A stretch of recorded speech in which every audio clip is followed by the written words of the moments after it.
The gunshot echoed through the canyon as Lydia Kramer pressed herself against the rough sandstone wall, her heart hammering so violently she feared it might burst through her ribs. She had been running for 3 days straight, her burgundy dress torn and dusty, her dark hair matted with sweat and desert grime, but she refused to let them catch her. Not after what she had witnessed. Not after what they had done to her father. 3 days ago, in the mining town of Prescott, Arizona Territory, 1878, Lydia had been helping her father close up his assay office when 4 men had burst through the door. She had recognized them immediately as members of the Dalton gang, men who had been terrorizing mining operations throughout the territory for months.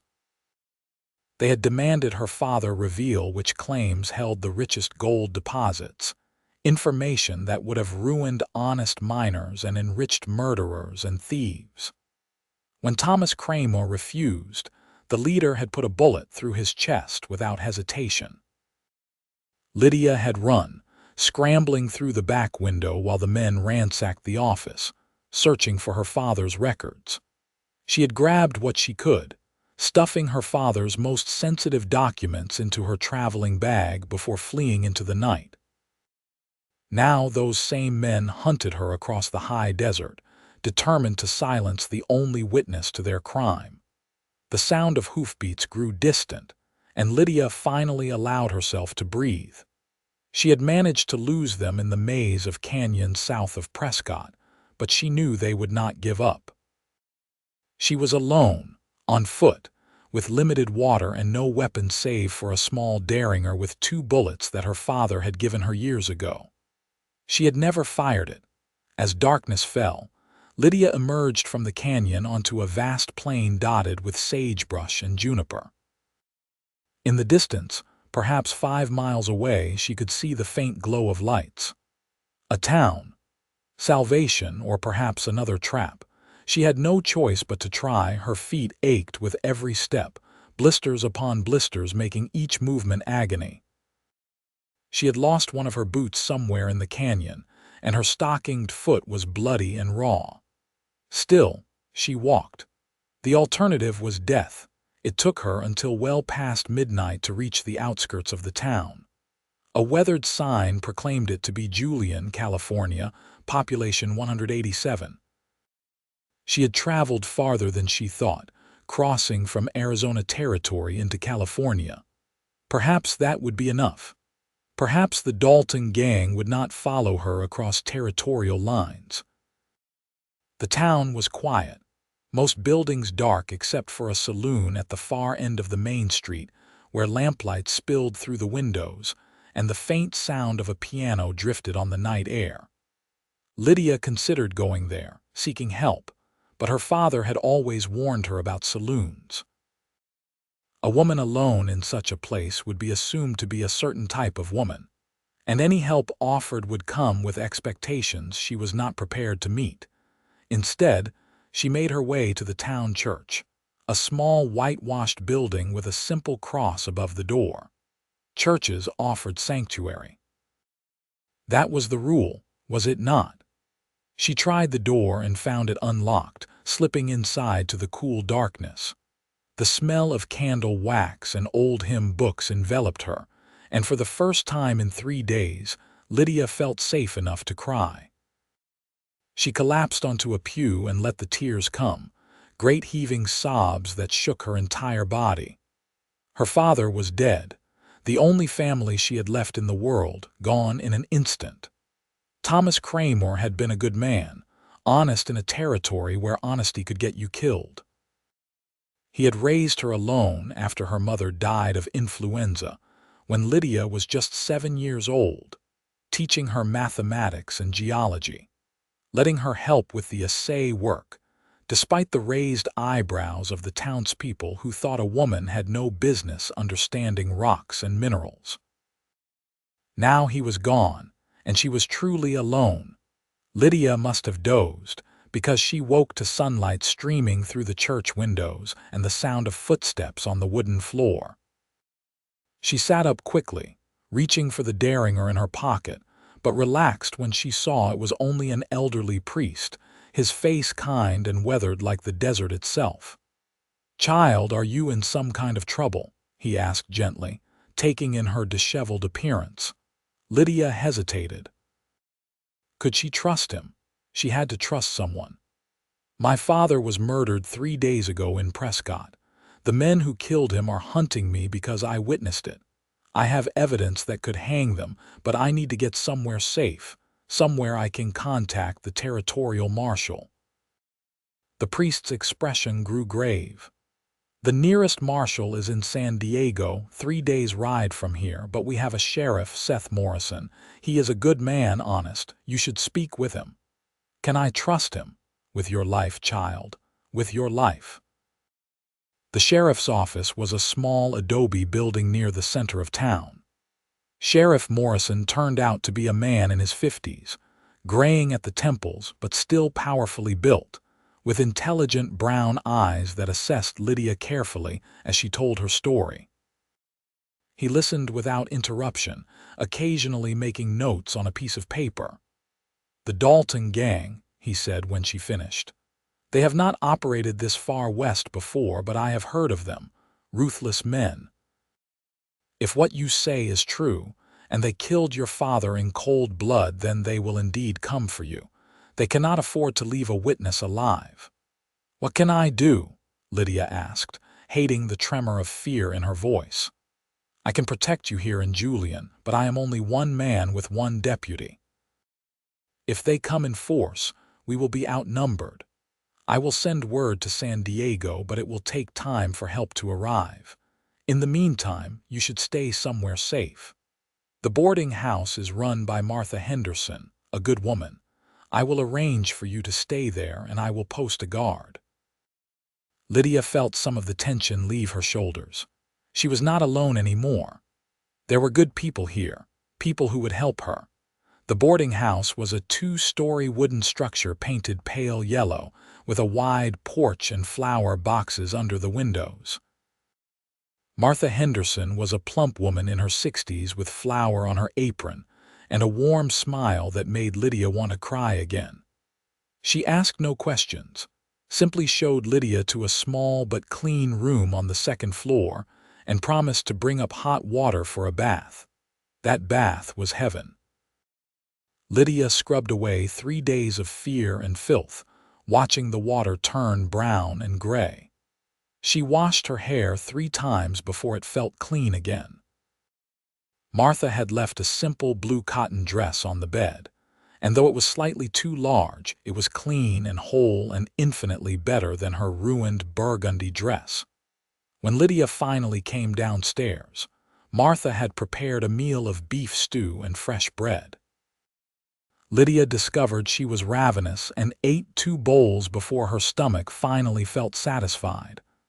"The sheriff told me a bit about your situation," Martha said as she poured coffee. "You are safe here, dear.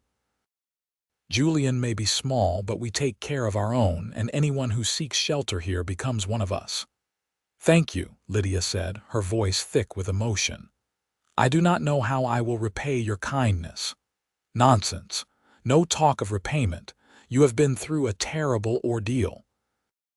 You need rest and safety, and those are things we can provide." Over the next few days, Lydia began to settle into a strange sort of routine. The sheriff had indeed posted a guard, a young deputy named Thomas who sat on the boarding house porch with a rifle across his knees. Lydia helped Martha with cooking and cleaning, grateful for tasks that kept her hands busy and her mind occupied. The nights were harder. In the darkness, she would lie awake and see her father falling, blood blooming across his chest, his eyes wide with shock. But Julian itself was a balm.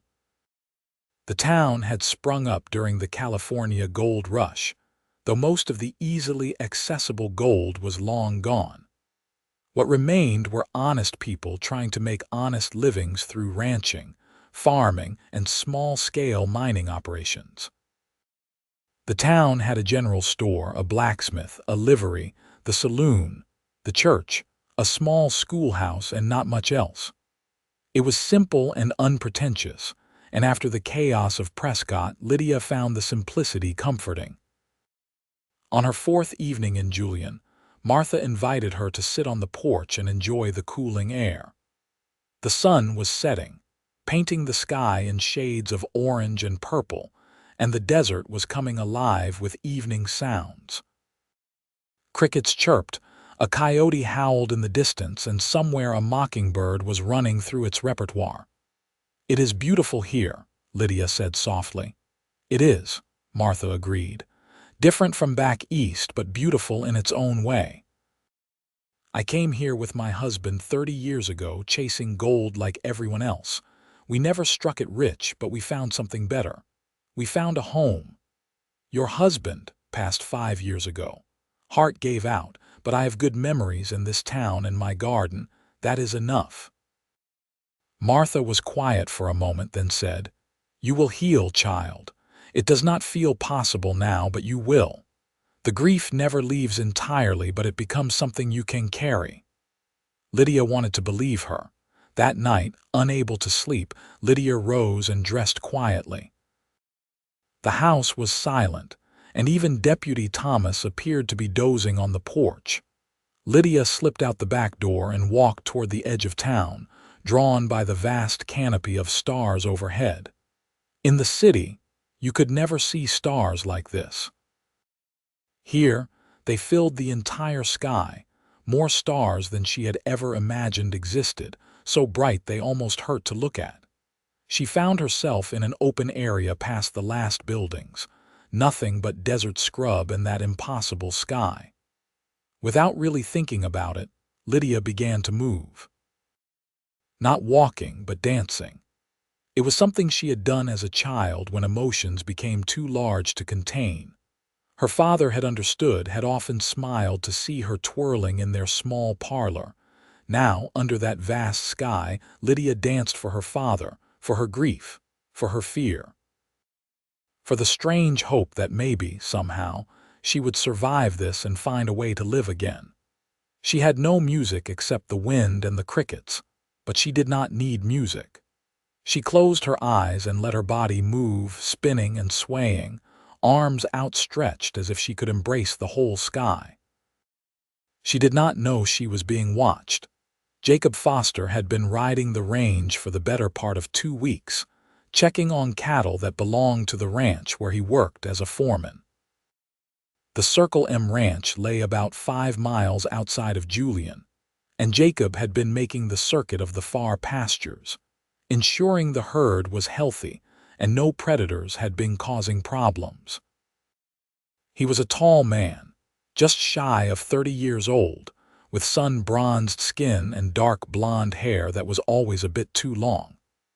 His gray-blue eyes had a tendency to crinkle at the corners when he smiled, and women in Julian had been trying to catch his attention for years. Jacob had never been particularly interested.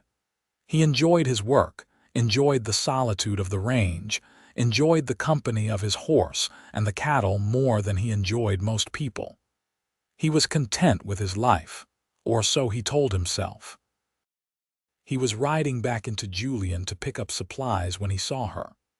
A woman, dancing alone in the desert under the stars, her dark hair loose down her back, her simple dress swirling around her legs. There was something so beautiful and so heartbreaking about the sight that Jacob found himself reining in his horse, sitting motionless in the saddle, afraid that if he moved he would shatter whatever spell had been cast. She moved like water, like wind, like something wild and free. But there was sorrow in her movements too, a grief that Jacob recognized even though he did not know its source. He had lost people too. He understood.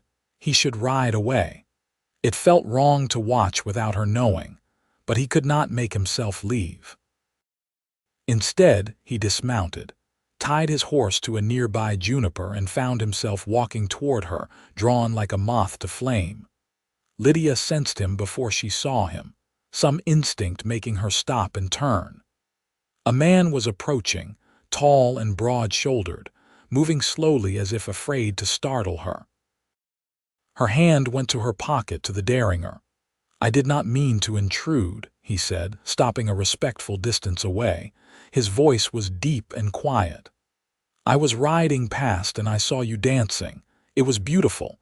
I apologize for watching without permission." Lydia relaxed slightly. He did not seem threatening. There was something gentle in his manner despite his size. "I could not sleep," she said. "I needed to move. I understand that. Sometimes being still is harder than moving." He hesitated, then said, "I am Jacob Foster. I work at the Circle M Ranch, Lydia Kramer." She studied him in the starlight. He had an honest face, she decided. Kind eyes. "You are the woman the sheriff is protecting," Jacob said. It was not a question. In a town the size of Julian, everyone knew about the newcomer being guarded at the boarding house. "I heard about your father."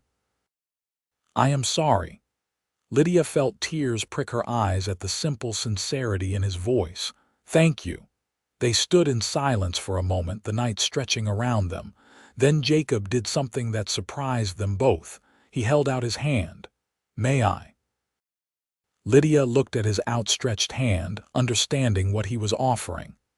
A dance, under the stars, with a stranger who had kind eyes and a gentle voice.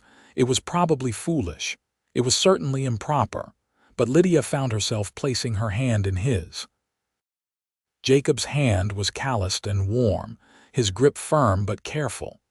He placed his other hand lightly on her waist, maintaining a proper distance, and began to move. He was not a practiced dancer, but he had a natural sense of rhythm, and he led her gently through a simple waltz. There was no music except the wind and their breathing, but somehow it was enough. Lydia felt something shift inside her chest. For the first time since her father died, the crushing weight of grief lifted slightly. She was still sad, still frightened, but in this moment, dancing under the stars with this stranger, she felt something else too. She felt alive. They danced until Lydia stumbled, her blistered feet finally refusing to carry her any longer. Jacob caught her before she could fall, his strong arm steadying her. "You are hurt," he said, noticing her wince. "My feet. I walked a long way in inappropriate shoes." Without asking, Jacob simply scooped her up into his arms. Lydia gasped in surprise, but he was already walking back toward town, carrying her as if she weighed nothing at all. "You should not be out here alone anyway," he said. "If there are men hunting you, being outside the town at night is dangerous." "I know. I was not thinking clearly." "Grief does that. Makes it hard to think." He spoke as if from experience. Jacob carried her all the way back to the boarding house, where Deputy Thomas had woken and was looking around in panic, clearly having realized his charge was missing. The young man's face flooded with relief when he saw them approaching. "Miss Kramer, you cannot go wandering off like that. If something had happened to you, the sheriff would have my hide." "I apologize, Deputy. I did not mean to cause alarm." Jacob set her down gently on the porch steps. "Her feet are injured. She should see the doctor tomorrow." "I will be fine," Lydia protested. "You will see the doctor," Jacob said firmly, then softened his tone. "Please, infected wounds are nothing to take lightly out here." Lydia found herself agreeing. There was something about this man that made her want to listen to him, to trust him. It was a strange feeling, but not an unpleasant one. Jacob tipped his hat to her. "Good night, Miss Kramer. I hope your feet heal quickly." "Good night, Mr. Foster, and thank you for the dance." He smiled then, a genuine smile that reached his eyes and transformed his whole face. "The pleasure was entirely mine." Lydia watched him walk away into the darkness, leading his horse until Martha appeared at the door in her nightgown and robe, clucking with concern and herding Lydia back inside. That night, for the first time since her father died, Lydia's dreams were not entirely nightmares. In between the blood and the gunshots, she dreamed of dancing under stars, of strong arms catching her, of gray-blue eyes that looked at her like she was something precious. The next morning, true to his word, Jacob appeared at the boarding house with the town doctor, a gruff older man named Samuel Wright, who examined Lydia's feet with gentle efficiency, and declared that, while they were badly blistered and bruised, there was no infection yet. He cleaned and bandaged them, gave her a tin of salve, and ordered her to stay off them as much as possible for the next few days. Jacob stayed on the porch during the examination, and afterward he knocked softly on the door to Lydia's room. Martha showed him in, though she left the door open for propriety's sake. "How are you feeling?" he asked, standing awkwardly just inside the doorway, hat in his hands. "Better. Thank you for bringing the doctor." Lydia was sitting on the bed, her bandaged feet propped on a pillow. In the daylight, she could see Jacob more clearly. He was handsome in a rugged, weathered way, with the kind of face that had seen sun and wind and hard work but had not been hardened by it. There were smile lines around his eyes, suggesting he laughed often, though he seemed serious now. "I wanted to make sure you were all right. Last night when I saw you dancing, you seemed so sad, but also so strong. I could not stop thinking about it, about you." He looked embarrassed by his own admission. "I am not saying this well. I am better with horses and cattle than people." Lydia felt warmth spread through her chest. "I think you are saying it just fine. Would it be all right if I visited again? I know you do not know me, and you have no reason to trust me, but I would like to get to know you better, if you would permit it." Lydia knew she should probably say no. She was in danger, being hunted by killers, and she had no business starting any kind of friendship or whatever this might become. But when she looked at Jacob's open, honest face, she found herself nodding. "I would like that." Over the next week, Jacob became a regular visitor at the boarding house. He would stop by after finishing his work at the ranch, usually in the late afternoon, and sit with Lydia on the porch. They talked about everything and nothing. He told her about growing up in Missouri, about how his family had died in a cholera outbreak when he was 18, about how he had drifted west looking for a place where the memories did not hurt so much. She told him about her father, about working in the assay office, about her love of rocks and minerals, and the way the earth told stories if you knew how to read them. She told him about the night her father was killed, about running through the desert, about the fear that still woke her in the dark hours before dawn. Jacob listened to all of it, never judging, never telling her she should feel differently than she did. He simply listened, and somehow that was exactly what she needed. On the 8th day after the dance under the stars, Sheriff Morrison came to the boarding house with news. "I heard back from San Diego. The territorial marshal is investigating the Dalton gang, but he is currently tracking them in Arizona. He says he will come to take your statement as soon as he can, but it could be several more weeks." "Have they come here? The gang?" Lydia asked, her heart beginning to race. "No sign of them yet. It is possible they lost your trail. It is also possible they are simply being cautious, watching and waiting. I want you to remain vigilant." That night, Lydia could not shake the feeling of being watched. She stayed inside the boarding house, helping Martha with mending, trying to keep her hands busy. But every creak of the floorboards, every gust of wind against the windows, made her jump. Jacob arrived just after supper, taking his usual place on the porch. Lydia joined him there, grateful for his steady presence. "The sheriff told me about the marshal," he said. "You must be worried."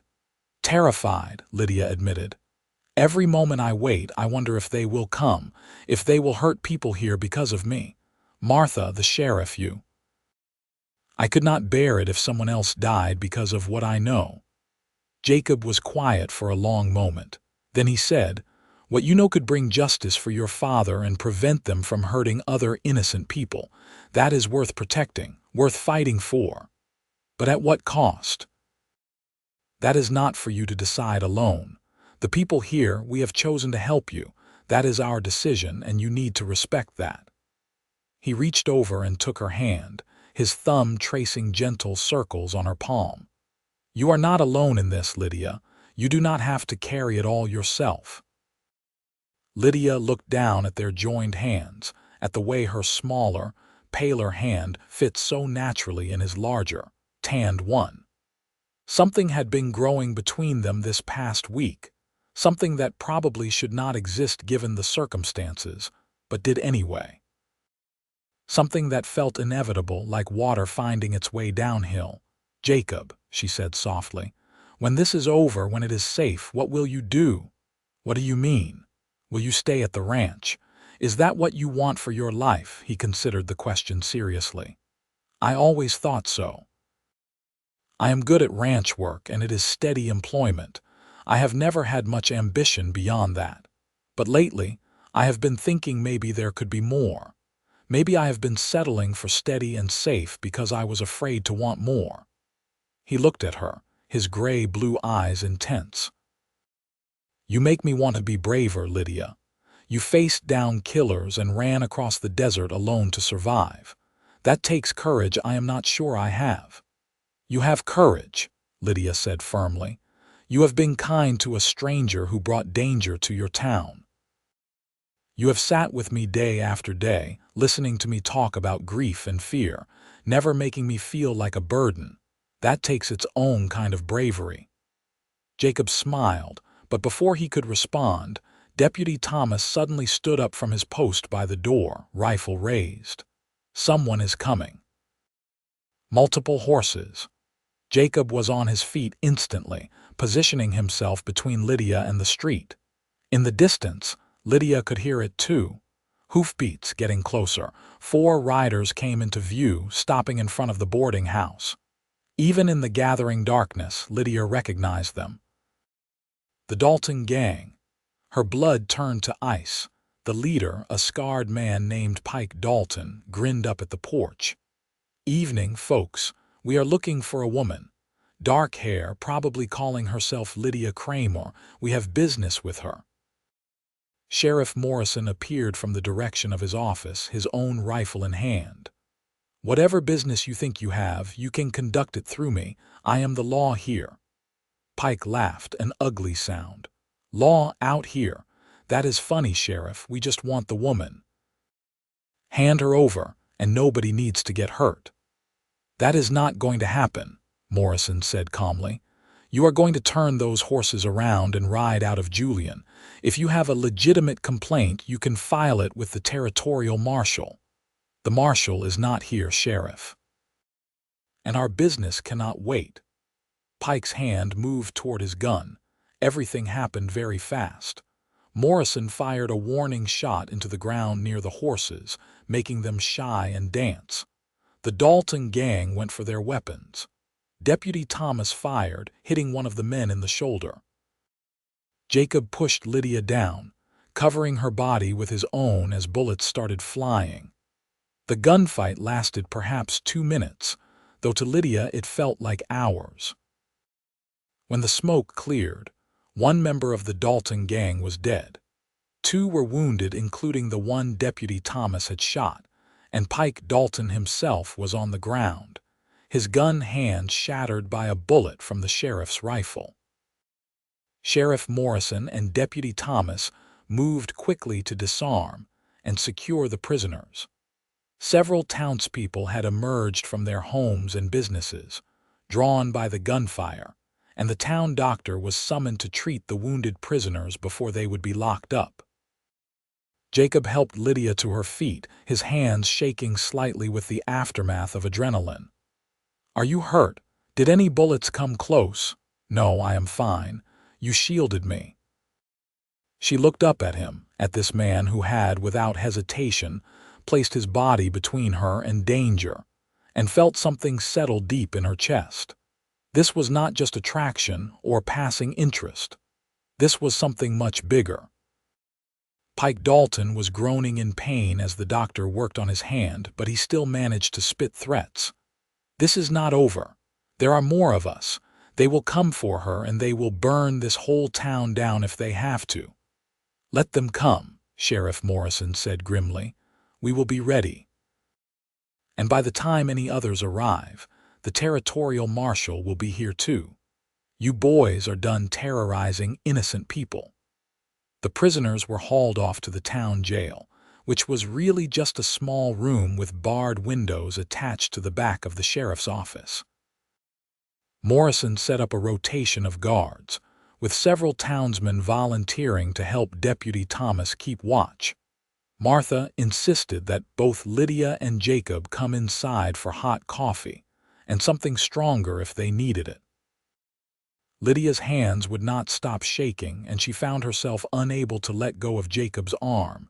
He did not seem to mind, staying close, his presence solid and comforting. "This is my fault," Lydia said as they sat at Martha's kitchen table. "I brought this violence here. People could have been killed." "But they were not," Martha said firmly. "And you did not pull those triggers, girl. Evil men did evil things, and that is on them, not you." Jacob squeezed Lydia's hand. "Martha is right. You are the victim here, Lydia. Do not let them make you feel like you are responsible for their actions." But Lydia could not shake the guilt. That night she barely slept, her mind replaying the gunfight over and over, thinking of all the ways it could have gone worse. What if Deputy Thomas had been killed? What if a stray bullet had hit Martha, or Jacob, or one of the townspeople who had come running to help, mourning, brought Sheriff Morrison with better news? He had sent an urgent telegraph to San Diego explaining the situation, and word had come back that the territorial marshal was diverting his course and would arrive in Julian within 5 days. In the meantime, Morrison had also telegraphed the army fort 40 miles south, and they were sending a small detachment of soldiers to help guard the prisoners and the town until the marshal arrived. "You will be safe, Miss Kramer," Morrison said. "We have this situation under control." Lydia wanted to believe him, but fear had settled in her bones like a chill she could not shake. Pike Dalton's words kept echoing in her mind. "There are more of us. They will come."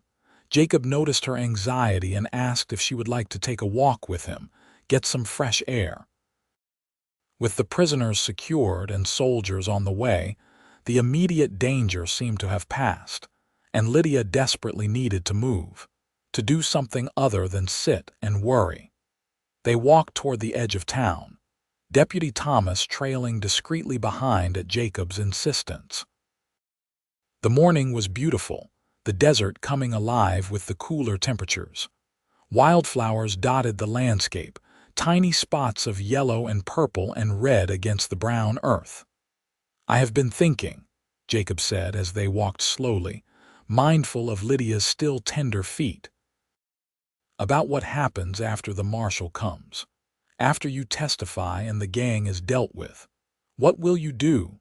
Lydia had been wondering the same thing. "I suppose I will return to Prescott. My father's affairs need to be settled, the assay office dealt with. I am his only heir, so everything falls to me." The thought filled her with dread. She did not want to return to that place of death and bad memories. "What if you did not go back?" Jacob asked quietly. "What do you mean? What if you stayed here, in Julian?" He stopped walking and turned to face her. "I know we have only known each other a short time. I know the circumstances have been unusual. But Lydia, I have never felt about anyone the way I feel about you. When those men came last night, when bullets were flying, all I could think was that I had to keep you safe. Not because it was the right thing to do, but because the thought of anything happening to you was unbearable." Lydia's heart began to race. "Jacob." "Let me finish," he said, taking both her hands in his. "I am not a rich man. I am just a ranch foreman with modest savings and no particular prospects beyond steady work. But I am honest, and I am hardworking, and I would spend every day for the rest of my life trying to make you happy if you would let me. Stay in Julian, Lydia. Give us a chance to see what this could become." Tears spilled down Lydia's cheeks, but they were not tears of grief this time. They were something else entirely. "You cannot possibly know that you want that. We have known each other less than 2 weeks. Sometimes time does not matter. My parents knew they would marry after 3 days. They had 42 years together before the cholera took them, and every one of those years was filled with love. When you know, you know." "And you know, I know," Jacob said simply. "I knew the moment I saw you dancing under the stars. I know that sounds foolish, but it is the truth. I have never believed in love at first sight, but I believe in it now. I believe in you. In us." Lydia looked at this good, honest man who was offering her not just his protection but his heart, and she felt the last walls around her own heart begin to crumble. She had been trying so hard to be strong, to not need anyone, to survive on her own. But maybe surviving was not enough. Maybe she deserved to live, to love, to build something new from the ashes of what she had lost. "I know too," she whispered. "I've been trying not to let myself feel it because everything is so complicated and dangerous, but I know." Jacob's face lit up with a joy so pure it took Lydia's breath away. "Then you will stay. You will give us a chance." "I will stay," Lydia said. And then Jacob was kissing her, and she was kissing him back, and it felt like the most natural thing in the world. His lips were warm and gentle, the kiss sweet and full of promise. When they finally broke apart, both slightly breathless, Lydia laughed for the first time since her father died. "That was my first kiss," she admitted, blushing. Jacob looked stunned, then pleased, then tender. "Mine too, if I am being honest. I had kissed girls before, but that was the first kiss that mattered." They walked back to town holding hands, and Lydia felt as if she were floating. Yes, there were still dangers ahead. Yes, there were still hard days to come. But for the first time since that terrible night in Prescott, she felt hope. Real, solid hope for a future that did not involve just survival but happiness. The soldiers arrived 2 days later, a sergeant and 6 men who set up a temporary camp at the edge of town and provided additional security for the prisoners. Their presence was a relief to everyone, though Sheriff Morrison grumbled about Army interference in civilian law enforcement. With the added protection, life in Julian began to return to something approaching normal.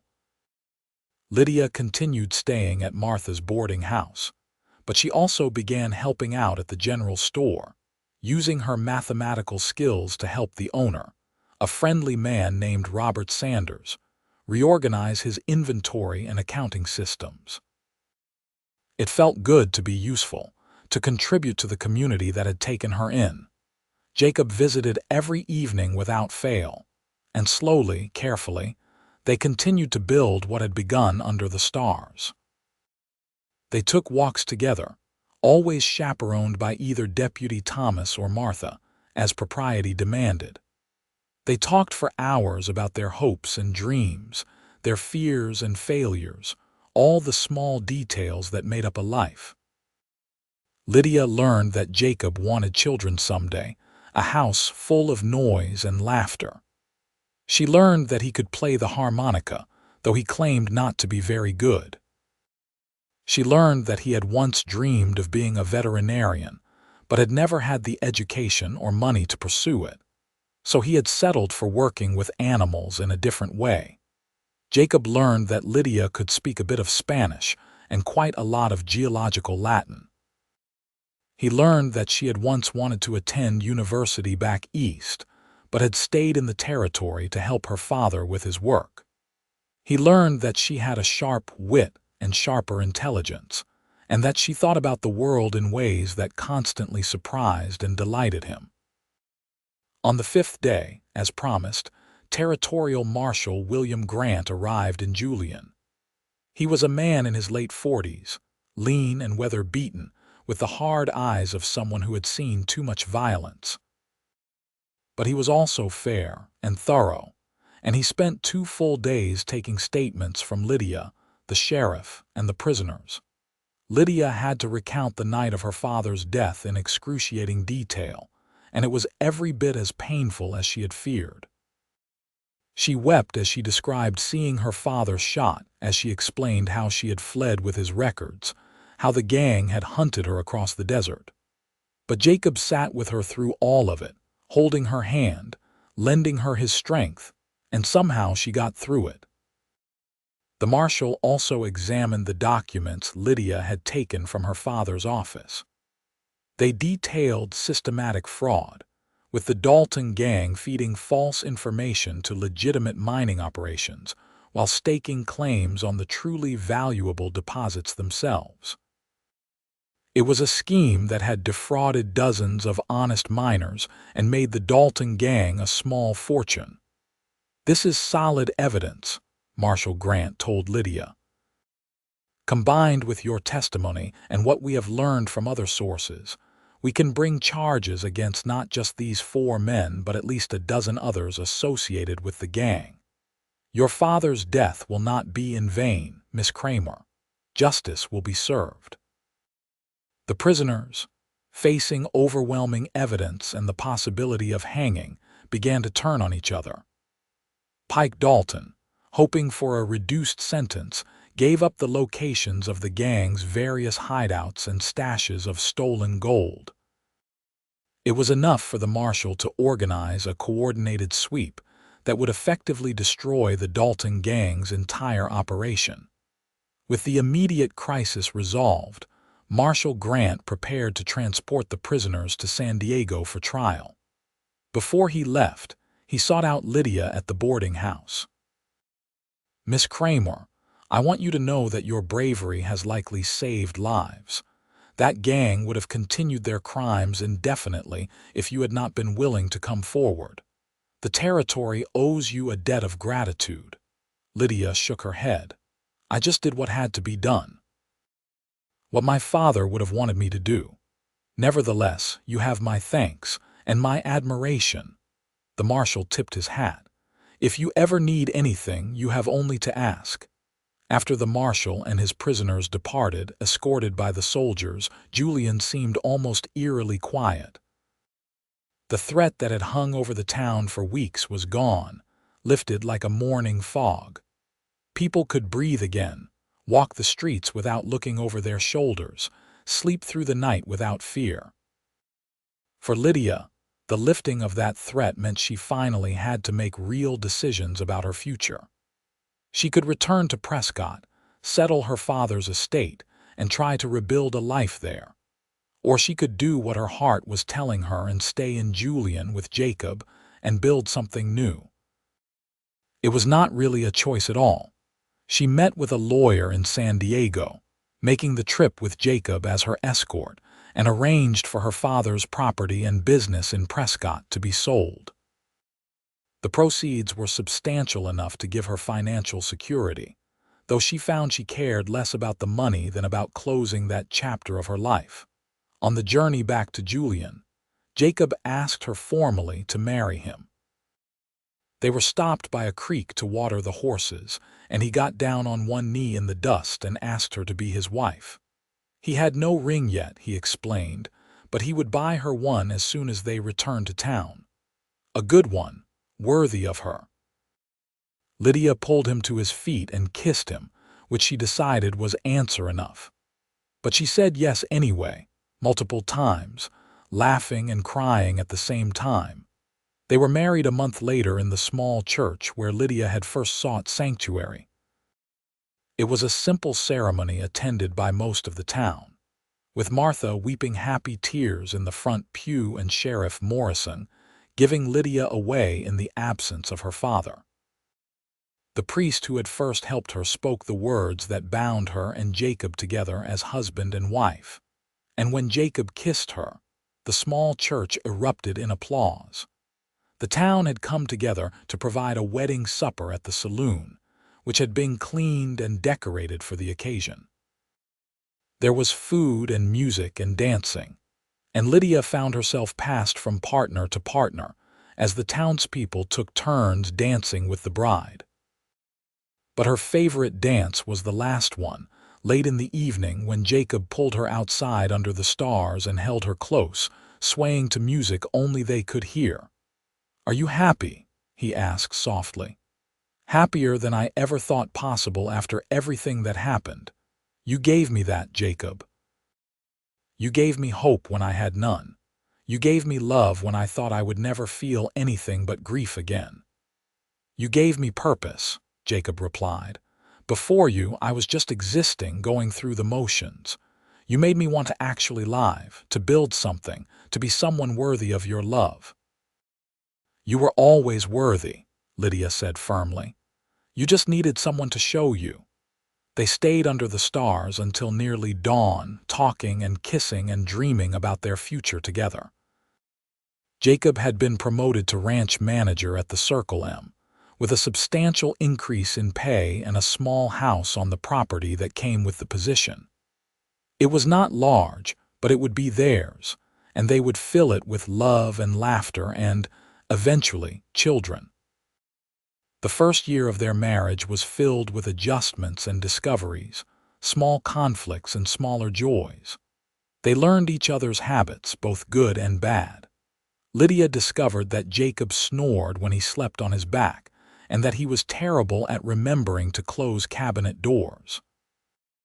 Jacob learned that Lydia was not a morning person, and that she had strong opinions about how to organize a kitchen. But they also learned how to work together, how to support each other, how to be partners in every sense of the word. When coyotes attacked the herd and Jacob had to spend 3 nights straight on the range protecting the cattle, Lydia brought him hot food and coffee and sat with him by the fire, keeping him company. When Lydia fell ill with influenza that first winter, Jacob nursed her with a tenderness that made her love him even more, bathing her fevered skin and coaxing her to eat even when she had no appetite. They made friends with the other ranch families, becoming part of a community that supported each other through droughts and storms, births and deaths, triumphs and failures. Lydia started teaching mathematics to the children in Julian's one-room schoolhouse, something that brought her immense satisfaction. Jacob continued his work with the cattle, but also began studying veterinary medicine through correspondence courses, working toward the dream he had set aside years ago. In the spring of their second year of marriage, Lydia realized she was pregnant. She told Jacob on a warm April evening as they sat on the porch of their little house, watching the sunset paint the sky in shades of pink and gold. "I am going to have a baby," she said simply. Jacob went very still. Then he turned to her, his eyes wide with wonder. "Truly, truly." "The doctor confirmed it this morning. Our child will be born in late October, probably." Jacob let out a whoop of joy that probably scared every cow within a mile, then swept Lydia into his arms and spun her around, laughing with pure delight. When he set her down, there were tears on his cheeks. "We are going to be parents," he said, as if he could not quite believe it. "We are," Lydia agreed, her own eyes wet. "Our child, yours and mine. A family." The pregnancy was not easy. Lydia suffered from terrible nausea in the early months and then from exhaustion and swelling as the baby grew. But Jacob was devoted, taking on extra household tasks without complaint, bringing her anything she craved no matter how strange, and talking to her growing belly every night, telling their unborn child stories about the ranch and the desert, and all the adventures they would have together. Their son was born on a cool October night, arriving with a lusty cry that announced his arrival to the world. He had Lydia's dark hair and Jacob's gray-blue eyes, and he was the most beautiful thing either of them had ever seen. They named him Thomas, after Lydia's father, and vowed to raise him with the same values of honesty and integrity that Thomas Kramer had embodied. Being parents changed them both in ways they had not anticipated. Jacob became more cautious, more aware of dangers, wanting to protect his son from every possible harm. Lydia became fiercer, discovering a strength she had not known she possessed. She would die to protect this child, this piece of her and Jacob made flesh. But they also found immense joy in parenthood. Thomas's first smile, his first laugh, his first word, which was "Da," sending Jacob over the moon with pride. The way he would fall asleep on Jacob's chest, tiny fists curled against his father's shirt. The way he would reach for Lydia when he was upset, and how her presence alone could soothe his tears. When Thomas was 2 years old, Lydia discovered she was pregnant again. This time she carried the pregnancy with more ease, perhaps because she knew what to expect, or perhaps because her body had adapted. Their daughter was born in the summer, arriving on a hot July day with far less drama than her brother. She had Jacob's blonde hair and Lydia's brown eyes, and they named her Sarah, after Jacob's mother. With 2 young children, the little house on the Circle M ranch felt even smaller, but it also felt full in the best possible way. Full of love and laughter and the chaos that came with raising babies. Jacob and Lydia were exhausted most of the time, but they were happy. Deeply, profoundly happy. The children grew, and with them grew the Foster family's connection to Julian and the surrounding community. Thomas showed signs of inheriting his mother's mathematical mind, while Sarah was fascinated by animals and followed her father everywhere when he worked with the cattle. They were good children, raised with love and discipline in equal measure, taught to be kind and honest and brave. On their 10th wedding anniversary, Jacob surprised Lydia with a trip back to the place where they had first danced under the stars. Martha volunteered to watch the children, now 8 and 6, and Jacob and Lydia rode out to that open area at the edge of town just as the sun was setting. "Do you remember?" Jacob asked as they stood under the emerging stars. "Every moment," Lydia said. "I remember thinking I would never be happy again, that all I had to look forward to was survival and grief. And then there you were, this stranger who saw me dancing and decided to join me. You changed everything, Jacob." "We changed each other," Jacob said, pulling her into his arms. "You made me brave enough to want more, to reach for more. And now look at what we have built. A family, a home, a life filled with love.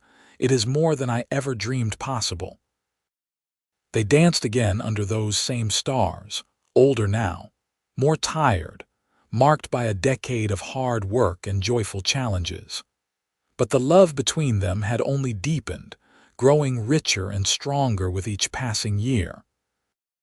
This was not the passionate, uncertain love of youth, but the steady, enduring love of 2 people who had weathered storms together and emerged stronger. As they swayed together under the vast desert sky, Lydia thought about how far she had come from that terrified young woman fleeing through the night. She had lost so much, but she had also gained more than she could have imagined.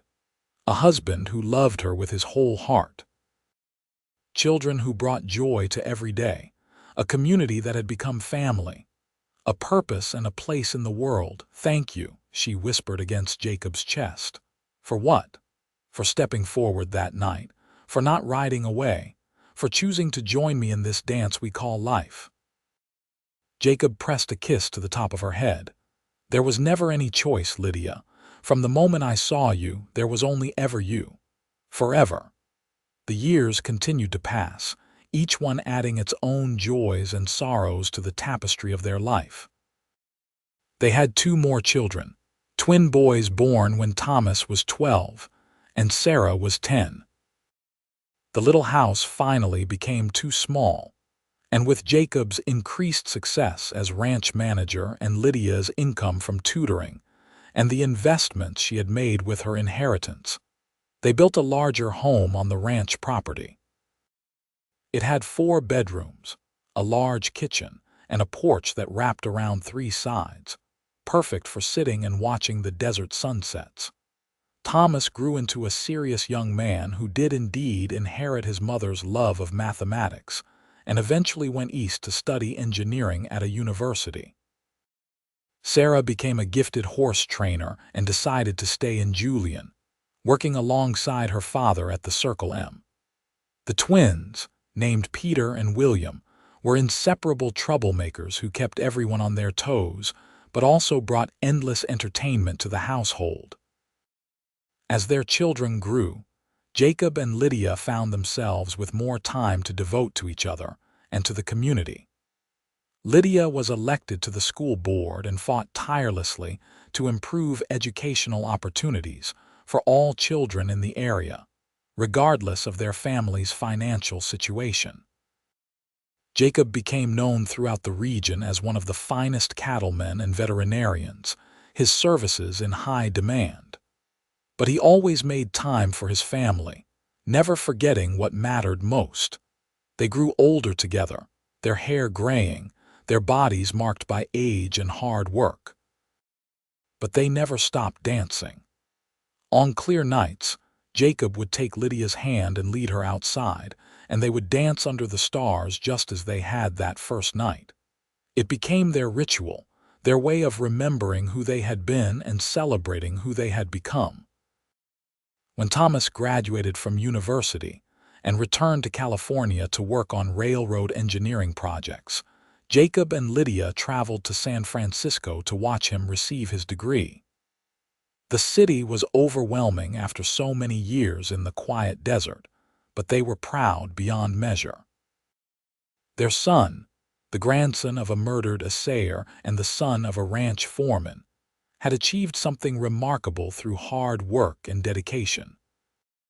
Sarah married a neighboring rancher's son when she was 22, a good man named Daniel Brooks who loved her fierceness and admired her skill with horses.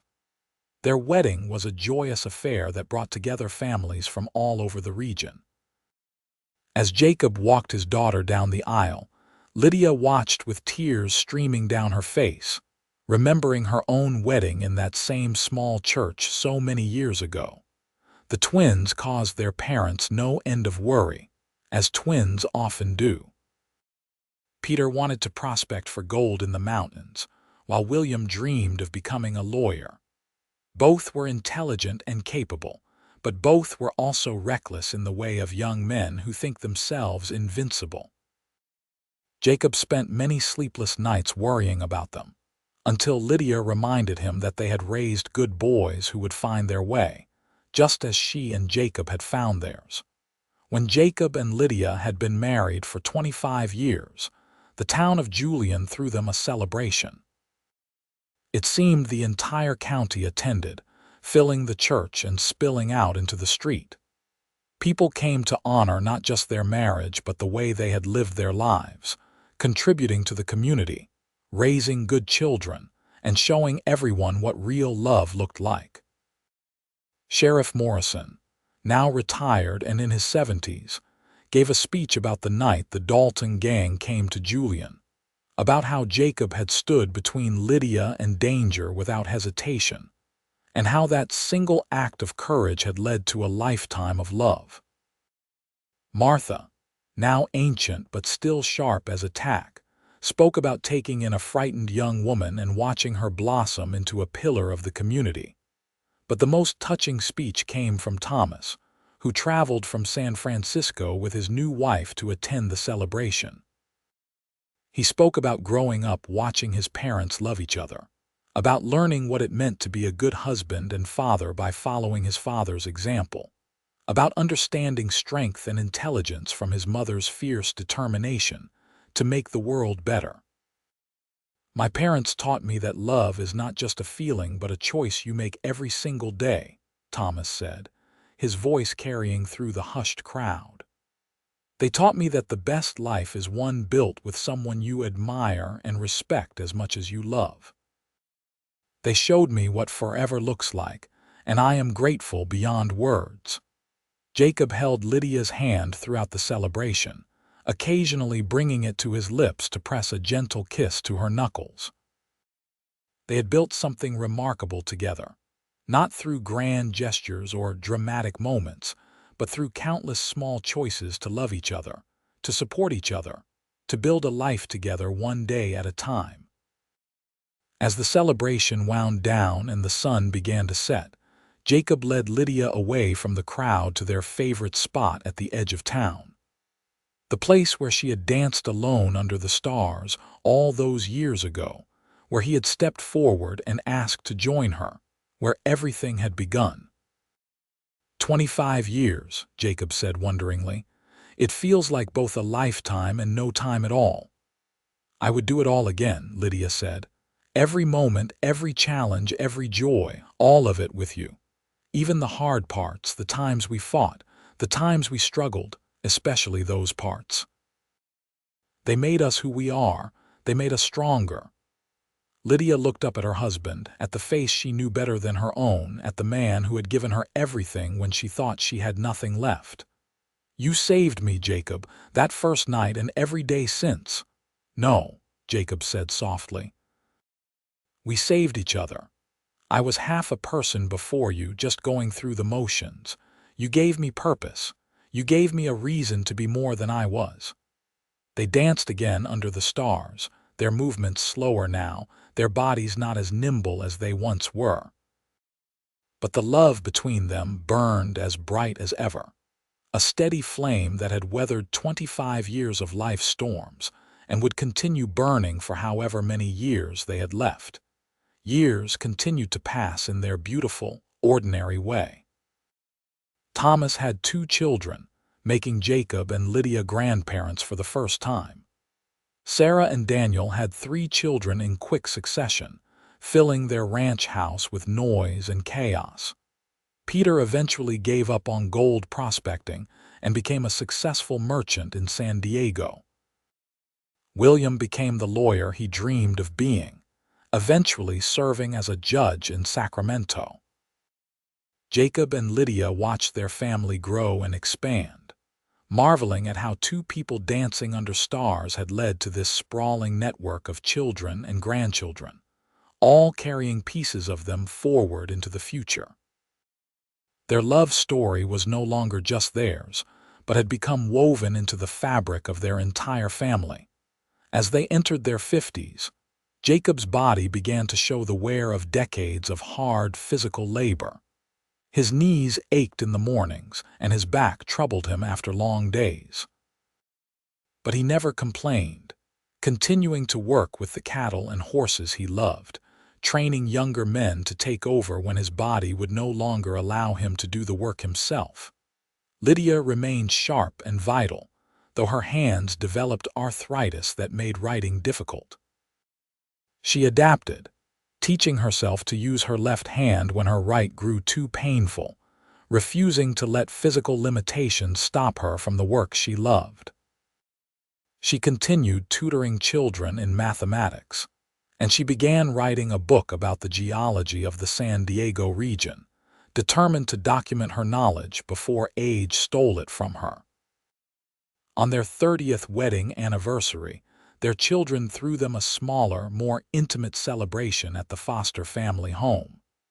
All 4 children came with their families, filling the house to bursting with grandchildren ranging from infants to teenagers. It was chaos and laughter and love in its purest form. That night, after everyone had finally gone to bed, Jacob and Lydia sat on their porch swing, listening to the night sounds of the desert. A coyote howled in the distance. An owl called from a nearby tree. The wind whispered through the sagebrush. "Are you happy?"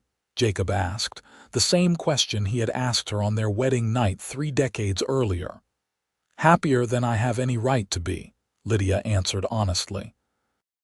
"Sometimes I think about that girl dancing alone under the stars, so lost and broken, and I can hardly believe she became this." She gestured to the house behind them, full of their sleeping family. "This beautiful, complicated, wonderful life.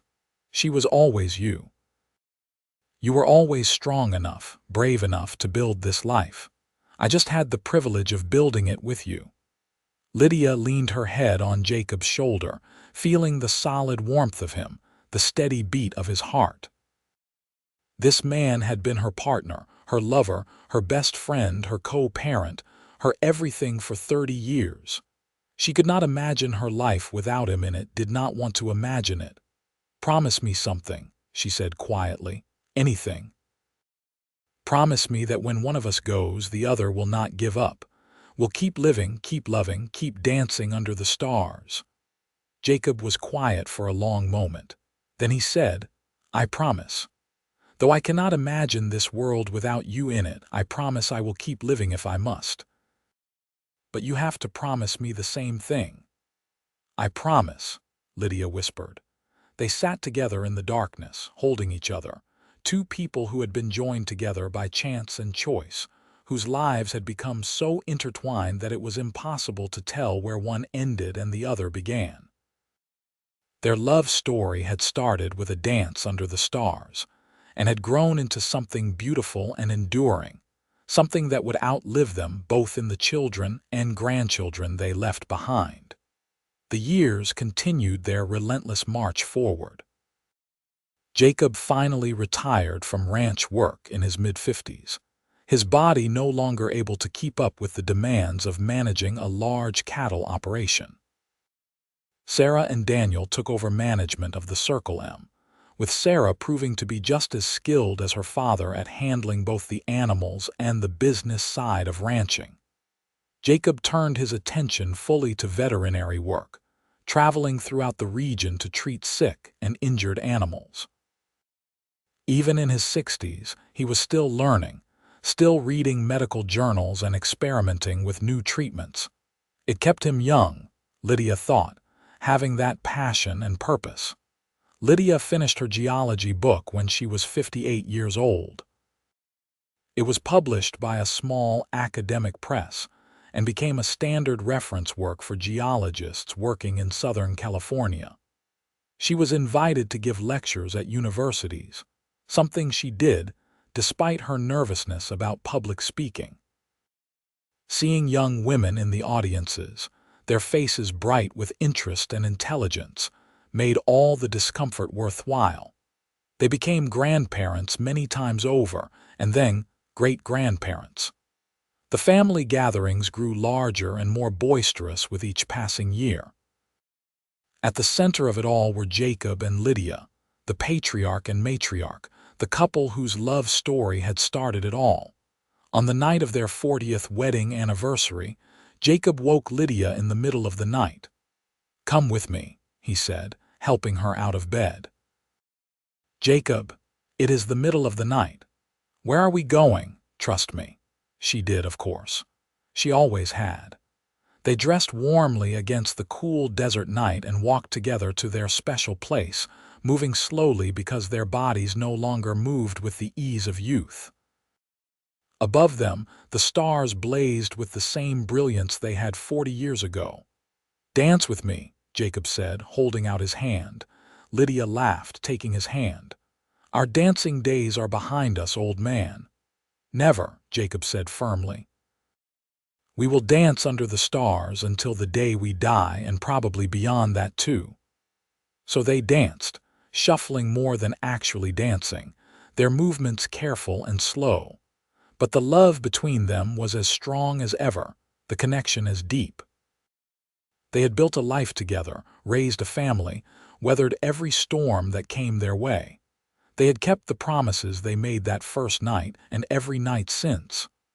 "I love you," Jacob said. "I have loved you since the moment I saw you dancing alone. I will love you until my last breath and beyond." "I love you too," Lydia said. "You gave me everything when I thought I had nothing. You gave me a reason to keep going, to keep hoping, to keep believing that good things were possible. You gave me forever, Jacob."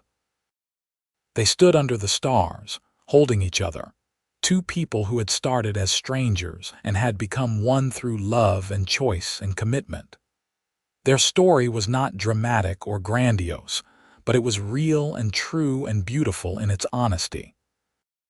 Jacob passed away peacefully in his sleep 2 years later, at the age of 71.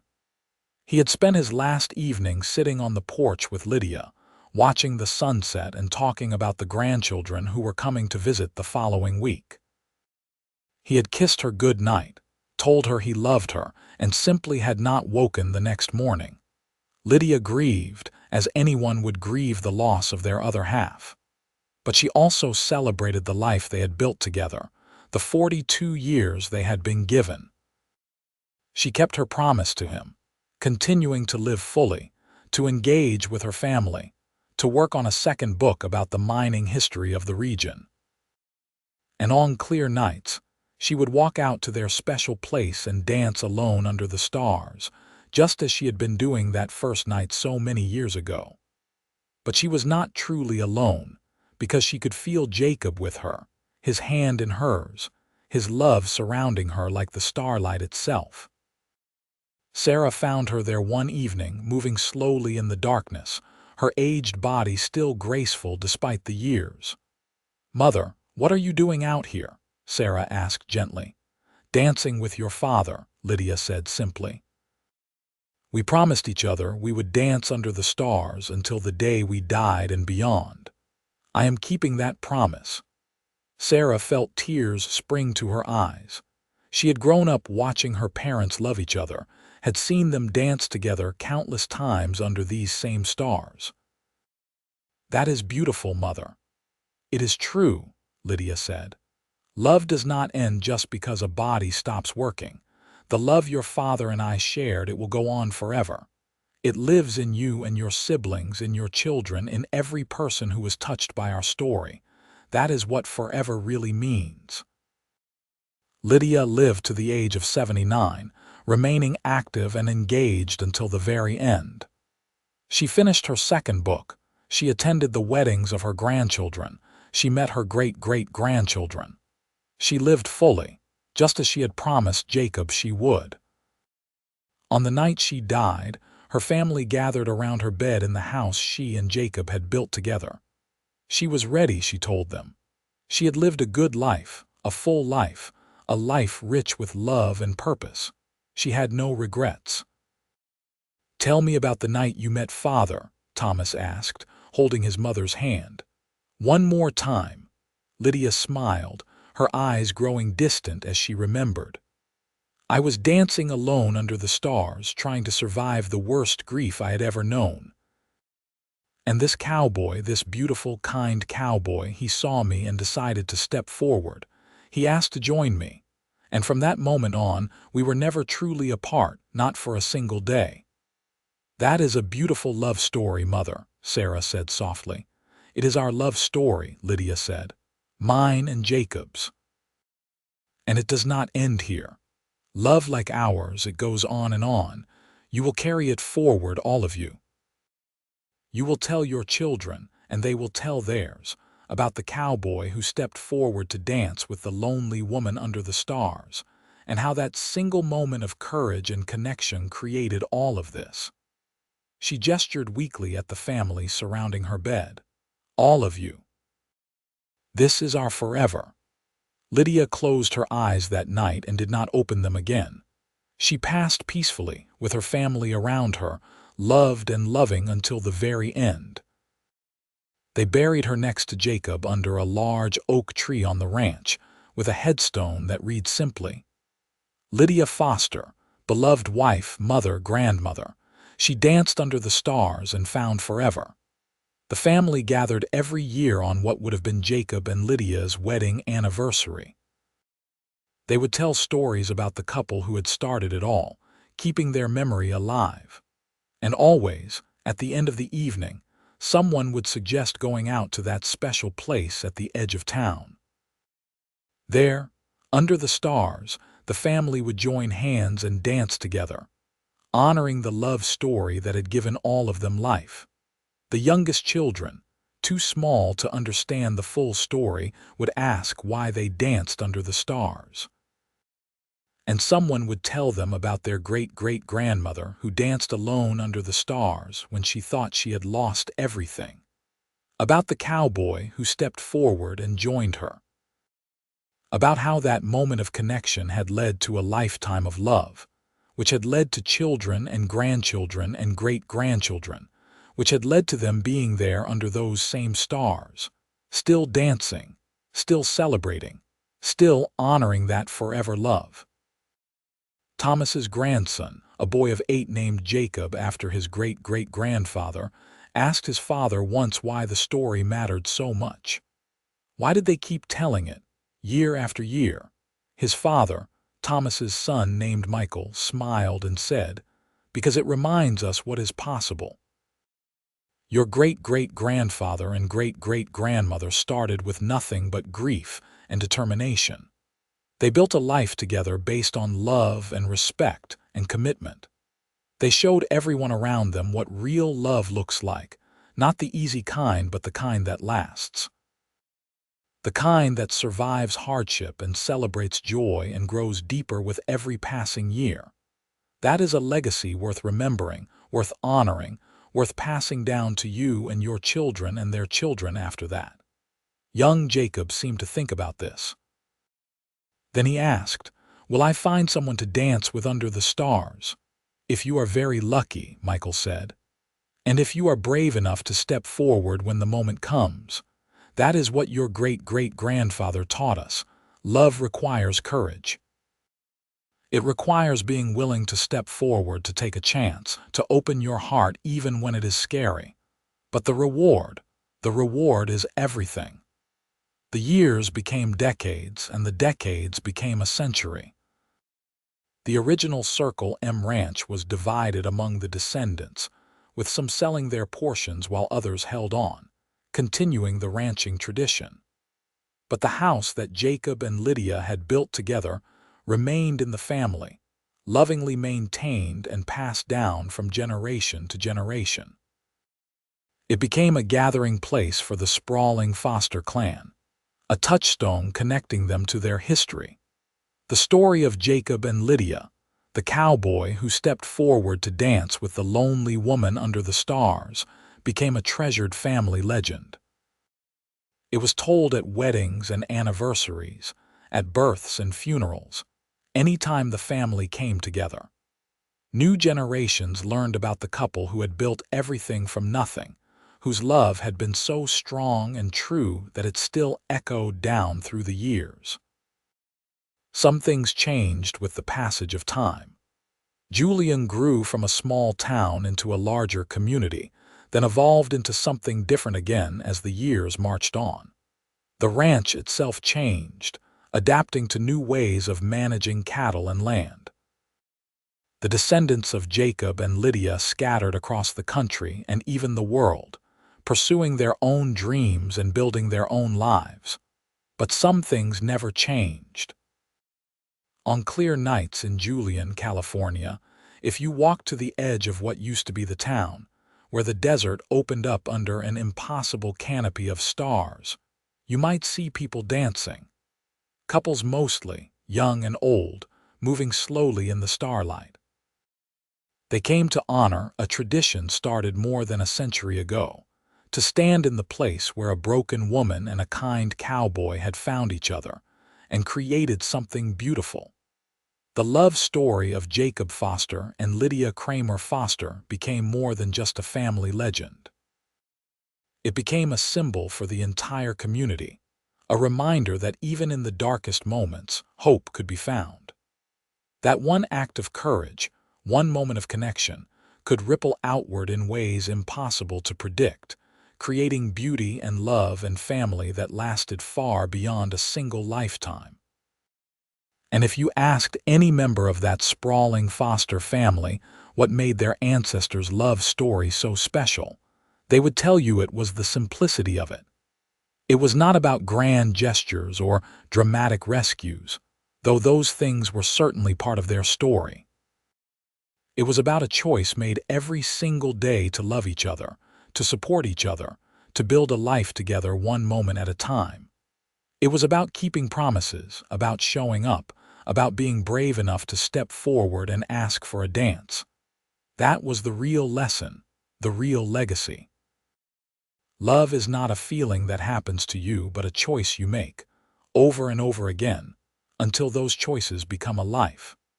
A beautiful, complicated, messy, wonderful life that ripples outward, touching everyone around you, creating a forever that extends far beyond your own existence. Jacob Foster saw a woman dancing alone under the stars, and he made a choice.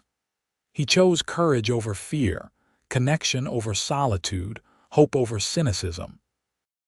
He stepped forward and asked to join her dance, and in doing so, he changed not just his life and hers, but the lives of every person who came after them. That was the power of love, real love, the kind that lasts forever. It did not just change two people, but transformed everything it touched, creating ripples that spread outward in ever-widening circles, forever and ever, under the stars.